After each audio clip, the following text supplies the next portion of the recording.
আচ্ছা, কেমন হতো যদি আপনি ঘুম থেকে উঠে দেখতেন যে আপনি 2021 সালে চলে গেছেন? খুব ইন্টারেস্টিং না ব্যাপারটা? যারা এই মুহূর্তে ইউনিভার্সিটিতে পড়েন তারা দেখবেন যে আমি এখন স্কুলে পড়ি, কি আনন্দ, কোনো কাজের প্রেশার নাই, কোনো পড়াশোনার চাপ নাই, খুবই আনন্দময় একটা সময় আপনি কাটাবেন। কিন্তু বাজারে যখন আপনি ফোন কিনতে যাবেন দেখবেন যে আরে এ কি, ফোনের দাম এত বেশি কেন, আর ফোনের স্পেক এরকম কেন, ডিসপ্লে এরকম কেন। আসলে এইরকম একটা ব্যাপার ঘটে গিয়েছে সারা পৃথিবীতে। আমি আলাপ করছিলাম মূলত স্মার্টফোনের সবচাইতে খারাপ সময় নিয়ে। আসলে টেকনিক্যালি সেই ব্যাপারটা কিন্তু ঘটে গিয়েছে সবার অগোচরে। এই মুহূর্তে যে ফোনগুলো আমরা দেখতে পাচ্ছি সেই ফোনগুলোর অবস্থা অনেকটা সেই রকম। অনেক কোম্পানি কিন্তু ফোন রিলিজ করাই বন্ধ করে দিয়েছে, খেয়াল করে দেখবেন। এর মধ্যে সাহস করে যারা একটা দুটো ফোন লঞ্চ করতেছে তাদের মধ্যে টেকনো অন্যতম। এই মুহূর্তে আমার হাতে আছে techno Spark 50 pro. But video শুরুতেই আমি আপনাদেরকে একটু বলে দেই, ফোনের বাজারের অবস্থা কিন্তু খুবই খারাপ। লিটারালি ওই ব্যাপারটাই ঘটেছে যে আমরা 5 বছর আগে ফিরে গিয়েছি। সো এখনকার দিনের ফোনের দাম এবং স্পেক কোনোটাই আপনার মন মতো হবে না। সবচাইতে আতঙ্কের ব্যাপার হচ্ছে কিছুদিন পরে গিয়ে ফোনের দাম আরও বাড়বে। কিন্তু ফোন তো আমাদেরকে কিনতে হবে, ফোন না কিনলে কি চলবে? যেমন ঝড় হোক, ভূমিকম্প হোক, জলোচ্ছ্বাস হোক, আপনার মুদি দোকানে যেতেই হবে চাল কেনার জন্য। ফোন কিছুটা সেই লেভেলে চলে গিয়েছে। ফোন যখন কিনতেই হবে, ফোন নিয়ে আলাপও চলবে। সো চলুন আমরা আজকে আলাপ করি টেকনো স্পার্ক 50 প্রো এই ফোনটা নিয়ে। বর্তমান বাস্তবতা এবং বর্তমান প্রেক্ষাপটে এই ফোনটা কেমন হলো, কারা কিনবেন এই ফোনটা, কারা কিনবেন না, ইত্যাদি ইত্যাদি সব কিছু নিয়ে আমাদের আজকের ভিডিওতে আলাপ হবে। দেখছেন আপনাদের ভালোবাসা channel tech to the point. Presenting Tecno Spark 50 pro. এই ফোনে রয়েছে সোনির তৈরি LYTIA ক্যামেরা সেন্সর, 6000 mAh এর ব্যাটারি এবং এই প্রথমবারের মতো দেখতে পেলাম 60 ওয়াটের ফাস্ট চার্জিং সাপোর্ট, 120 হার্জের রিফ্রেশ রেট আছে এবং আছে অনেক অনেক AI ফিচার। এই ফোনের ডিজাইন দেখে আসলে অনেকেই বুঝে গিয়েছেন যে কোন ফোনের থেকে ইন্সপায়ার্ড, মানে কপি বললে তো আবার মাইন্ড করতে পারে ব্র্যান্ডগুলো। ইন্সপায়ার্ড বেসিক্যালি আমি এটাকে বলতেছি আইফোনেরই ভিন্ন কোনো ইউনিভার্স থেকে আর কি ডিজাইনটা। মানে ওই যে শুনছেন না আপনারা, অল্টারনেট ইউনিভার্স থাকে যেখানে সবাই আছে আমাদের এই পৃথিবীর মতো কিন্তু একটু আলাদা আলাদা আর কি। সো টেকনো স্পার্ক 50 প্রোর এই ডিজাইনটা দেখে আমার ওই রকম ফিল হচ্ছে আর কি। এবং অরেঞ্জ কালারটা দেখে তো মনেই হচ্ছিল প্রথমবার আমার দেখে যে এটা হয়তো আইফোন আমার চোখের সামনে। এনিওয়ে এটা কেউ কেউ পছন্দ করেন আইফোনের মতো ডিজাইন, আবার কেউ কেউ বলেন যে না, ইউনিকনেস ধরে রাখা উচিত ছিল। আপনার কাছে কি মনে হয় জানিয়ে দিন কমেন্ট সেকশনে। সো এই আইফোনের মতো ডিজাইন, ক্যামেরা বাম্প, এই জিনিসটা যদি আপনি ইগনোর করতে পারেন, বাদ বাকি সব কিছুই আপনার কাছে ভালো লাগবে। বেশ সলিড ফিলের একটা ফোন, ওয়েট ডিস্ট্রিবিউশন যথেষ্ট ভালো। এই ফোনটা বেশ কয়েকটা কালার ভেরিয়েন্টে পাওয়া যাবে। পেছনে ম্যাট ফিনিশ, হাতের ছাপ খুব বেশি লাগবে না, যথেষ্ট ক্লিন রাখার চেষ্টা করেছে তারা। এবং ফোনটা যথেষ্ট ডিউরেবল, কারণ এতে মিলিটারি গ্রেডের সার্টিফিকেশন রয়েছে। এবং আরেকটা ইন্টারেস্টিং ব্যাপার হচ্ছে, এন্ট্রি লেভেলের ফোন হলেও এটা কিন্তু 6 মিটার পর্যন্ত পানির নিচে আপনি চুবিয়ে রাখতে পারবেন। ধরেন আপনার হাত থেকে ফোনটা পড়ে গেল সুইমিং পুলে বা পুকুরের মধ্যে, 6 মিটার পর্যন্ত এই ফোনটা কিন্তু পানির মধ্যে সার্ভাইভ করতে পারবে। অবশ্য ফোনের সামনের দিকে তাকালে আপনার মনটা একটু খারাপ হতে পারে, কারণ এই ফোনে বেশ মোটা সোটা বেজেল রয়েছে, বিশেষ করে নিচের দিকের বেজেলটা খেয়াল করে দেখেন। এই জন্যই মূলত আমি বলতেছি যে ভাই, ফোনগুলো তো ফিরে গিয়েছে 5 বছর আগে। মূলত টেকনোর কাছ থেকে আমরা দেখে আসতেছি যে দামের মধ্যে তারা বেস্ট স্পেকটা দেওয়ার চেষ্টা করে, সেরা ডিসপ্লে দেয়, স্পেকও কিন্তু অনেক ভালো থাকে, দাম হাতের নাগালে থাকে। অথচ তাদের ফোনের যেহেতু এই অবস্থা, বোঝাই যাচ্ছে যে সামথিং ইজ রং। আমরা টেকনোর 20,000 টাকা দামের ফোনেও দেখেছি অ্যামোলেড ডিসপ্লে, সাথে 120 হার্জের রিফ্রেশ রেট। অথচ দেখেন কোথায় চলে আসছে স্মার্টফোনের মার্কেট। এনিওয়ে দামটা একটু জানিয়ে দেই। এই ফোনের মোট 2টা ভেরিয়েন্ট বাজারে পাওয়া যাবে। 6/128 দাম হচ্ছে 27,000 টাকা এবং 8/128 দাম হচ্ছে 31,000 টাকা। টেকনো স্পার্ক 50 প্রো কিনলে আপনি কিন্তু গুগল AI প্লাসের সাবস্ক্রিপশন পাবেন 3 মাস পর্যন্ত। এই 3 মাসে আপনি 2 টেরাবাইট পর্যন্ত ক্লাউড স্টোরেজ এনজয় করতে পারবেন। এই সাবস্ক্রিপশন থাকলে ক্লাউড স্টোরেজের পাশাপাশি আরও অনেক সুবিধা পাওয়া যাবে, যেমন ন্যানো ব্যানানা 2 এর মাধ্যমে ইমেজ জেনারেশন এবং এডিটিং করতে পারবেন। গুগল জেমিনির শক্তিশালী AI অ্যাসিস্ট্যান্টে আরও বিস্তৃত অ্যাক্সেস পাবেন। ভিডিও শুরুতেই যে জিনিসটা নিয়ে আমরা আলাপ করলাম যে এখনকার ফোনের দামের সাথে আপনি যদি পারফরমেন্স এবং স্পেক মেলাতে যান তাহলে ভুল হবে। ফোনের দাম এতই বেড়ে যাচ্ছে যে আমরা এই জুন মাসে এসে দেখতে পাচ্ছি যে আগে যে সমস্ত ফোন আমরা 16-17 হাজার টাকা কিনতাম সেই ফোনের দামই এখন হয়ে গিয়েছে 25-26 হাজার টাকা। সো এই জিনিসটা আমাদেরকে অ্যাডপ্ট করতে হবে, এছাড়া আর কোনো বিকল্প নাই। আমার বলতে খারাপ লাগতেছে যে 31,000 টাকা দামের একটা ফোনে HD+ ডিসপ্লে, তাও আবার টেকনোর ফোনে। ডিসপ্লেটা যেমন সেটা নিয়ে আলাপ করি। এর সাইজ হচ্ছে 6.78 ইঞ্চি, ব্রাইটনেস যে অনেক বেশি সেটাও জোর দিয়ে বলা যাবে না, 800 নিটস। এইটা ইনডোরে ঠিকঠাক পারফর্ম করবে, বাট আউটডোরে গেলে ডিরেক্ট সানলাইটে একটু স্ট্রাগল আপনাকে করতে হবে। যাই হোক, বড় স্ক্রিন হওয়ার ফলে এটা দিয়ে মুভি ওয়াচিং, ইউটিউব, টুকটাক ব্রাউজিং এবং গেমিং এক্সপিরিয়েন্স ভালো পাবেন। কালার শিফট, কালার ব্লিডিং বা ভিউইং অ্যাঙ্গেল জনিত কোনো সমস্যা আমরা এই ডিসপ্লেতে পাইনি। যেহেতু HD+ রেজুলেশন, তাই শার্পনেসের দিক দিয়ে ফুল HD প্যানেলের মতো ক্রিস্প হবে না, সেটাই স্বাভাবিক। তবে কালারগুলো বেশ পপড আপ, ভাইব্রেন্ট এবং কন্ট্রাস্টি মনে হয়েছে আমাদের কাছে। মানে HD+ ডিসপ্লে দিলেও তারা বেশ ভালো মানের একটা HD+ ডিসপ্লে ইউজ করেছে, সেটা বোঝাই যাচ্ছে। এবং হার্ডওয়্যারে এসেও তেমন কোনো চমক নাই। নতুন ফোন 2026-এর মাঝামাঝি আমরা আছি, তারপরেও আমরা দেখতে পাচ্ছি Helio G100। অন্য সময় হলে আমি অনেক সমালোচনা করতাম, বাট এই মুহূর্তে আমাদের ফোনের কোনো স্ট্যান্ডার্ড নাই যে আমরা বলবো যে অমুক ফোনে তো আরও অনেক বেশি দিচ্ছে, আপনারা কেন কম দিচ্ছেন ভাই, এটা বলার কোনো স্কোপ কিন্তু নাই। LPDDR4X র্যামের পাশাপাশি রম হিসেবে এতে ব্যবহার করা হয়েছে UFS 2.2। এই চার্টের দিকে একটু খেয়াল করে দেখেন, Helio G100 দেওয়া ফোন আমরা 40,000 টাকায়ও অফিসিয়ালি দেখা শুরু করছি। সো বর্তমান প্রেক্ষাপট যদি আপনার মাথায় থাকে তাহলে আমি বলবো যে আমার মতো আপনিও আকাশ থেকে পড়ছেন আর কি।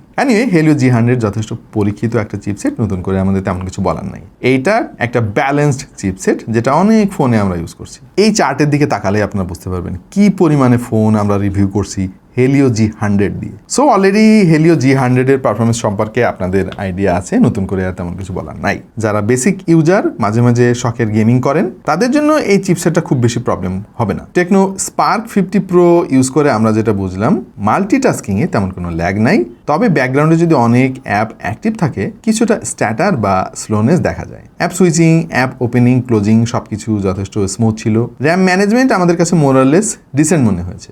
অনেক বেশি অ্যাপ যদি ব্যাকগ্রাউন্ডে অ্যাক্টিভ থাকে তখন অ্যাপগুলো লোড নিতে একটু সময় নেয়। Out of the box Android 16 পাবেন এই ফোনে, সেই সঙ্গে রয়েছে HiOS 16। HiOS কিন্তু টেকনোর একটা কাস্টম ইন্টারফেস এবং এটাতে প্রচুর পরিমাণে কাস্টমাইজেশনের অপশন রয়েছে, প্রচুর AI বেসড টুলস রয়েছে এবং ইন্টারফেসটা আগের তুলনায় অনেক ইমপ্রুভড আমাদের কাছে মনে হয়েছে। তবে বেশ কিছু প্রি ইনস্টলড অ্যাপ আছে যেগুলোকে আমরা ব্লটওয়্যার বলি, আপনি চাইলে আনইনস্টল করতে পারবেন। পারফরমেন্স টেস্ট আমরা করেছি, অ্যান্ড্রয়েডে স্কোর এসেছে 5,65,727, গিগবেঞ্চে সিঙ্গেল করে 712 আর মাল্টি করে 1,873। রিয়েল টাইম ইউসেজে Facebook, Instagram, YouTube, Chrome browsing, WhatsApp এবং মাল্টিটাস্কিং বেশ ভালোভাবেই হ্যান্ডেল করতে পেরেছি এই ফোনটা। অ্যাপ ওপেনিং, অ্যানিমেশন, ওভারঅল সবকিছু যথেষ্ট ফ্লুইড রয়েছে।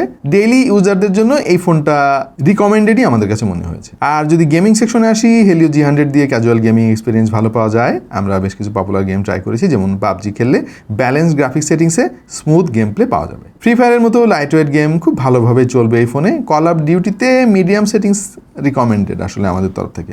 তবে যারা কম্পিটিটিভ গেমিং করেন, ম্যাক্সিমাম গ্রাফিক্স এবং হাই FPS চান, তাদের জন্য এই ফোনটা আমার মনে হয় খুব একটা সুবিধার হবে না, কারণ এটা গেমিং ফোকাস প্রসেসর না। আর লং সেশনে গেমিংয়ের পরে হালকা ওয়ার্ম হয়, সেটাই স্বাভাবিক। ব্যাটারিতে এসে বেশ ভালো একটা চমক দেখাতে পেরেছে এই ফোনটা, কারণ হচ্ছে এই সময় এসেও তারা 6000 mAh এর ব্যাটারি ইউজ করেছে এর মধ্যে। সেই সঙ্গে রয়েছে এই স্পার্ক সিরিজে এই প্রথমবার আমরা দেখলাম 60 ওয়াটের ফাস্ট চার্জিং। 7 না কিন্তু 60। এটা আমার জন্য একটা বেশ সারপ্রাইজিংই ছিল ব্যাপারটা, কারণ এই বাজেটের ফোনগুলোতে নর্মালি আমরা 18 ওয়াট বা 33 ওয়াট দেখে থাকি। So thanks Tecno. খুব দ্রুত এই ফোনটা আপনি চার্জ দিতে পারবেন, আর পাশাপাশি 6000 mAh কিন্তু সারাদিন আপনাকে সাপোর্ট দিবে। ডুয়াল স্টেরিও স্পিকার আছে, সাউন্ড কোয়ালিটি যথেষ্ট ভালো আমাদের কাছে মনে হয়েছে। তবে এই বাজেট ফোনের স্টেরিও এক্সপিরিয়েন্স যেটা হয়, ডান দিকে একটু আওয়াজ বেশি থাকে, বাঁ দিকে একটু কম থাকে, মানে ওই 45-55 রেশিও এরকম আর কি। IR ব্লাস্টারটা দিতে টেকনো ভোলে নাই, আপনি বাসার রিমোট কন্ট্রোল চালিত সবকিছু অপারেট করতে পারবেন এই ফোন দিয়ে। NFC-ও আছে, এই জিনিসটা অনেকের কাজে লাগতে পারে। আর কানেক্টিভিটির জন্য Wi-Fi 5 এর পাশাপাশি রয়েছে Bluetooth 5.4।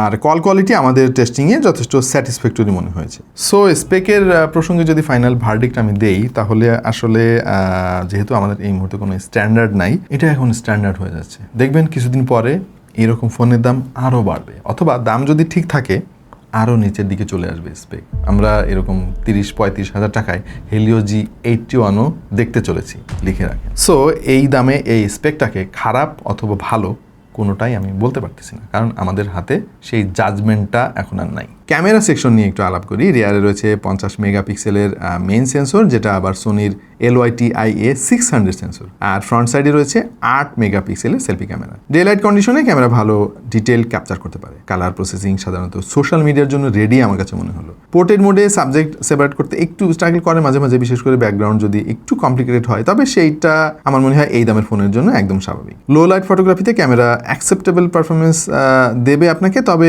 সেই রকম লেভেলের এক্সপেকটেশন যদি আপনার থাকে তাহলে ভুল করবেন। ফ্রন্ট ক্যামেরা দিয়ে সেলফি, ভিডিও কল এবং নর্মাল সোশ্যাল মিডিয়া ইউসেজের জন্য ভালো ছবি আপনি পাবেন। ওভারঅল এই ক্যামেরার ছবিকে আমি ডিসেন্ট বলবো, খুব বেশি ভালো বা খারাপ কোনোটাই আমরা বলতে পারতেছি না এই মুহূর্তে, কারণ দাম নিয়ে এই যে এলো পাথারি অবস্থা, এখানে আসলে এই ফোনটাকে জাজমেন্ট করার মতো কোনো স্ট্যান্ডার্ড আমাদের হাতে নাই। তারপরেও কিছু জিনিস একটু আলাপ করি, যেমন 31,000 টাকা দামের একটু ফোনে বুঝছি আপনারা স্ট্রিংফ্লেশন করছেন, এটাই তো আলটিমেটলি সবারই করতে হবে। আমার মনে হয় আলট্রা ওয়াইড একটা সেন্সর এর মধ্যে দেওয়া উচিত ছিল। কয়েক মাস আগে হলেও আমরা বলতাম যে ভাই 31,000 টাকা দিয়ে আমার একটা 4G ফোন কেনা লাগবে, কিন্তু এখন আর সেইটা বলার সুযোগ নাই। সো অনেক কিছু নোট করে রাখছিলাম আমরা, যেগুলো বলবো এটা নাই কেন, ওইটা নাই কেন, এখন কেমনে বলবো ভাই? মানে কেউ তো দেখাইতে পারবে না যে ওই যে অমুক ফোনে তো অনেক কিছু দিচ্ছে এই দামে, আপনারা কেন দিচ্ছেন না, টেকনোর ফোন ভালো না, এটা আসলে বলার মতো তো কোনো স্কোপ দেখতেছি না। সো আলটিমেটলি এটা হচ্ছে একটা ব্যালেন্সড প্যাকেজ, এবং এই 30 বা 31,000 টাকায় টেকনোর যদি এই অবস্থা হয়, তাহলে অন্যান্য কোম্পানির কী অবস্থা হবে?